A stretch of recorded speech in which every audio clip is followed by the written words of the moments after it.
they were to expand the borders of Eden, that sacred space where God's presence was. As they were to go out, it was going to spread, and spread until it filled the earth. Here's what Walton says. If people were going to fill the earth as glorious image bearers, we must conclude that they were not intended to stay in the garden in a static situation. Yet moving out of the garden would appear a hardship, since the land outside the garden was not as hospitable as that inside the garden. Otherwise, the garden would not be distinguishable.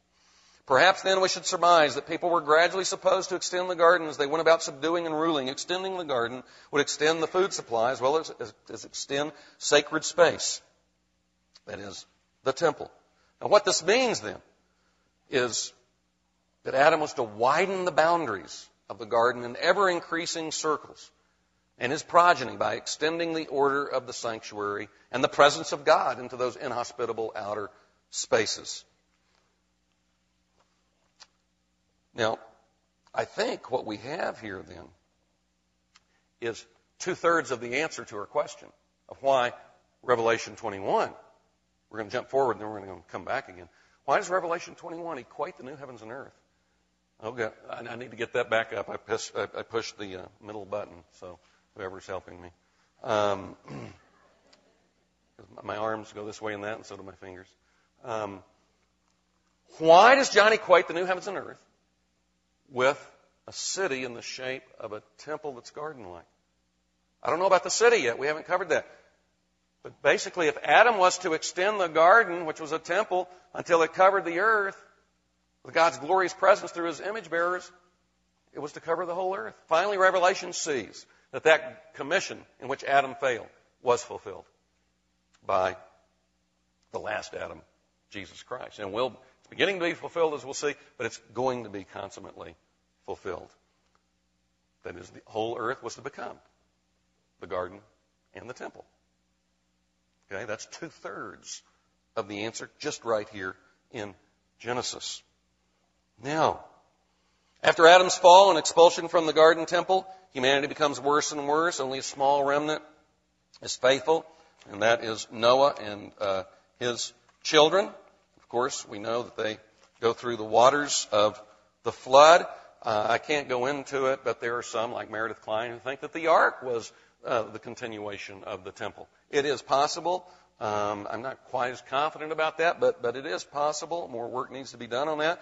But, for example, the ark has all these detailed architectural instructions. Only temples have those kind of details in the Scripture. Secondly, there were 3 sections to the ark. The Greek word for the ark is the word for the Ark of the Covenant in Greek, very interestingly. Noah functions as a priest. When the ark lands, he erects an altar and offers a burnt offering. And he begins right there to make a distinction between clean and unclean animals in relation to the ark. And that prepares for the distinction of clean and unclean animals that relates to the temple, in Israel's later temple. But I'm not going to go further. They become disobedient, Adam's progeny. And so God chooses out of humanity a small remnant represented by Abraham. And God starts over again and chooses Abraham and his seed, Israel, to reestablish his temple. Now, what we find now is for the first time, very explicitly, Israel's tabernacle and then temple is really a reestablishment of the Garden of Eden's sanctuary. Now, what's very interesting, we've already seen how the Garden of Eden had essential similarities with Israel's temple, and that was because we argued the temple was really recapitulating what was going on in the garden. But one thing that's interesting is we talked about Genesis 1:28 and how Adam, it was in the garden temple that he was going to begin to carry out Genesis 1:28. Well, there's something very interesting that Adam's commission is repeated in direct connection with what looks to be the building of small sanctuaries. It's repeated throughout Genesis. We're going to look at this. And so I'm going to say that just as the Genesis 1:28 commission was initially to be carried out by Adam in a localized place, enlarging the borders of the arboreal sanctuary, so it appears to be not accidental that the restatement of the commission in Genesis 1:28 to Israel's patriarchs results in the following. Now, Here are the restatements. I want to show you the restatements. I don't have a lot of time. We can put them up later. Genesis 9, twice.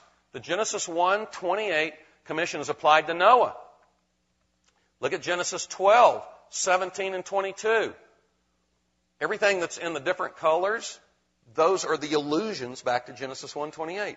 What you have here is reapplications, and this is huge. This is giant in my own mind. What does it mean that Noah gets the commission from Adam? He's the second Adam.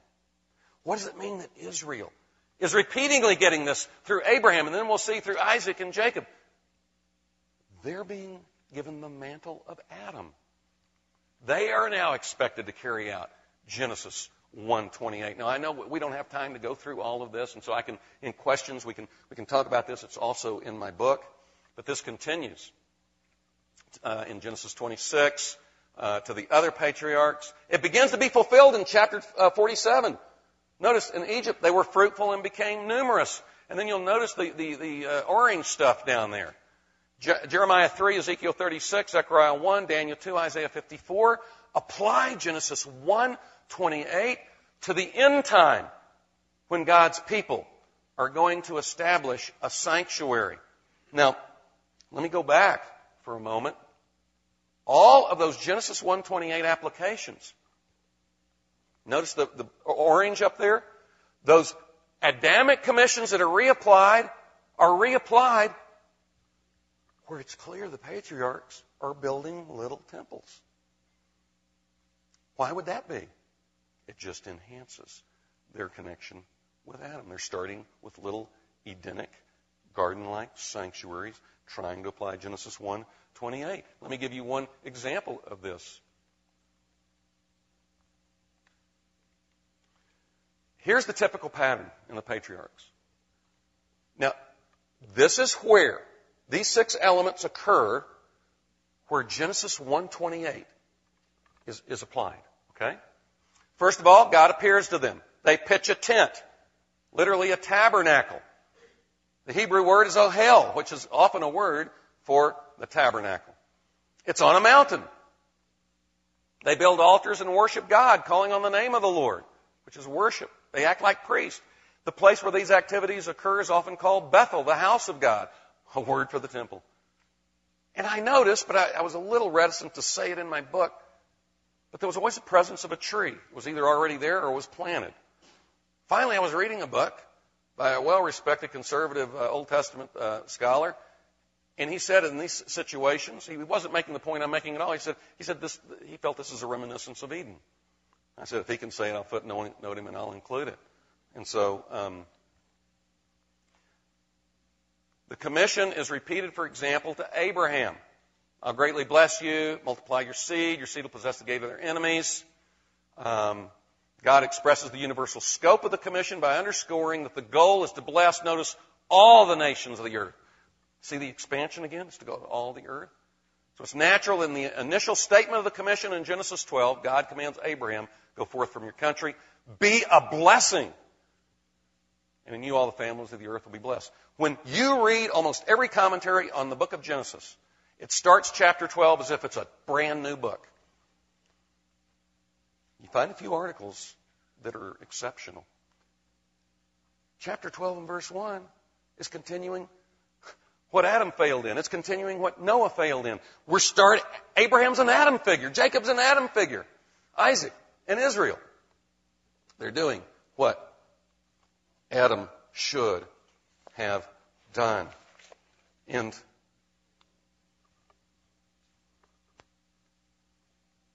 I want to just give you an example here. I have to get to my other, because there weren't underlinings here. Just a moment. Yeah. Notice in verse 13 of Genesis 28, this is a case where you have Genesis 1:28 applied. Verse 13, look at the end of verse 13 up here. It says, the land on which you lie I'll give to you and to your descendants. Verse 14, your descendants shall also be like the dust of the earth. You'll spread out to the west, to the east, to the north, and to the south. You see the spreading out idea? To all the points of the compass. And in you and your descendants, all the families of the earth will be blessed. You've got these, the illusions of Genesis 1:28, and yet the expanding out. God says in verse 15, I will be with you. That's the first time he's really said that. And then, verse 16, this is very crucial. Jacob awoke from his sleep and said, surely the Lord is in this place. And this is the special revelatory presence of God. And what is that? Verse 17. It is the house of God. It's the gate of heaven. This is a little sanctuary here. It's a little temple from which Adam's descendants, that is, Jacob's descendants, are to spread out. Notice that verse 22 refers to it as God's house. And it's also called Bethel in verse 19, which is the house of God. What's happening here is the little circles outside the big circle, these are the little patriarchal temple building activities where Genesis 1 is given to them. They're to carry it out in a garden-like sanctuary just as Adam did. And it's all to point to the bigger temple in Jerusalem. Now we got to get to that bigger temple. What was the purpose of it? But before we do, let me just, I want to show you that David goes through the same sixfold pattern that we saw the patriarchs doing. And this is crucial because David is actually laying the foundation to Solomon's temple.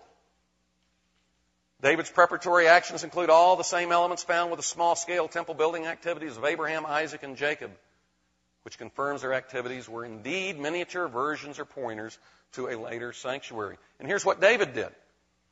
He begins the preparations on a mountain, experiences a theophany, appearance of God. He builds an altar. He offers burnt offerings called to the Lord, just like the patriarchs. And he calls the place the house of the Lord because it's the site, actually the foundation of Israel's future temple to be prepared, that is being prepared by David, and then to be built by Solomon.